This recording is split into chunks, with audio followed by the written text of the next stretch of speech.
అయ్య పేరు చెప్పుకొని తెలంగాణ సెంటిమెంట్ అడ్డం పెట్టుకొని సీఎం స్థాయికి రేవంత్ రెడ్డి ఎదగలేదు. శ్రమ కష్టాన్ని నమ్ముకున్న ఆయన జెడ్పీటీసీ ఎమ్మెల్సీ నుంచి అంచెలంచెలుగా ముఖ్యమంత్రి స్థాయికి ఎదిగింది వాస్తవం. 10 సంవత్సరాల తెలంగాణ ఉద్యమం మరో 10 అధికారాన్ని అడ్డం పెట్టుకొని అడ్డంగా దోచుకొని బతికిన మీరు 18 నెలలు కూడా ప్రతిపక్షంలో ఉండలేరా?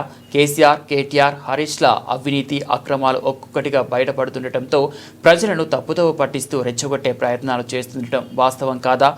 రాష్ట్ర ఖజానాను పీల్చిపిప్పి చేసి లక్షల కోట్లు దండుకున్న కేసీఆర్ కుటుంబం ప్రజల్లో పరువు ప్రతిష్టలు కోల్పోయింది.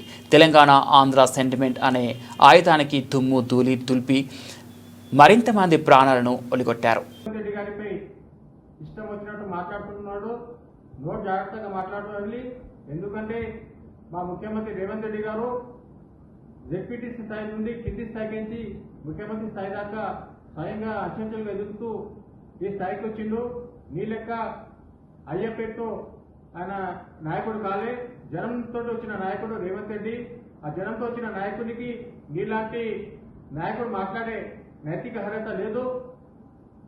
నువ్వు అయ్యపేటతోటి తెలంగాణ ఉద్యమంతో ఓ నాయకుడిగా ఎదిగావు తప్ప జనం నుండి వచ్చిన నాయకుడి కావాలని విషయాన్ని గుర్తించుకోవాలని కూడా కేటీఆర్ గారికి తెలియజేస్తున్నాం.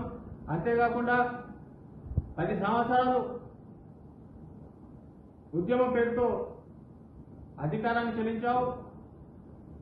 ఆ తర్వాత 10 సంవత్సరాలు అయ్యా ముఖ్యమంత్రిని అడ్డం పెట్టుకొని అధికారాన్ని అనుభవించిన నువ్వు కేవలం 18 నెలల్లో ప్రతిపక్షంలో కూర్చోలేక ఈరోజు ఇష్టం వచ్చినట్టు మాట్లాడుతుంటే తెలంగాణ ప్రజలు అమాయకులు కారు.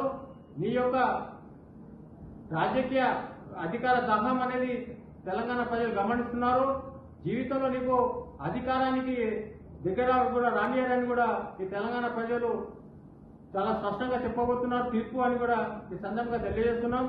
అంతేకాకుండా మీ అవినీతి కేటీఆర్ది బీఆర్ఎస్ పార్టీ ముఖ్య నాయకుల అవినీతి ఒక్కొక్కటి బయటకి వస్తుంటే ఈరోజు కాళేశ్వరం ప్రాజెక్టులోనే అలా పనిచేసిన అధికారుల అవినీతి వందల కోట్లలో ఉంటే మీ అవినీతి ఏదో ఉందో తెలంగాణ ప్రజలు గమనించడం జరిగింది.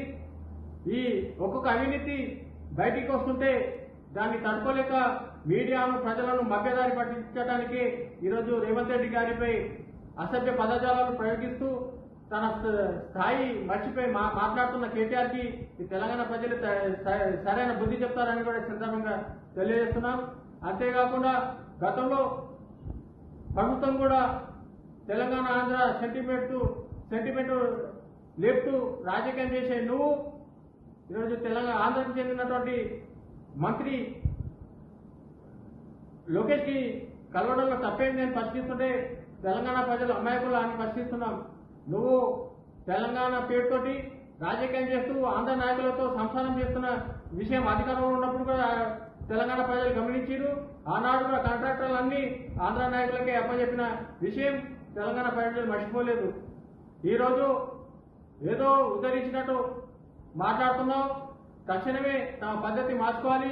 అంతేకాకుండా ఈరోజు మా గజ్వేల్ నియోజకవర్గానికి చెందినటువంటి ఓ నాయకుడు కూటమితో పార్టీ మార్చే ఓ నాయకుడు రేవంత్ రెడ్డి గారి పుణ్యంతో రాజకీయంగా ఎదిగిన నువ్వు ఈరోజు రేవంత్ రెడ్డి గారిపై కాంగ్రెస్ పార్టీపై మాట్లాడడానికి నీకు నైతిక అర్హత ఎక్కడ ఉందని ప్రశ్నిస్తున్నాం.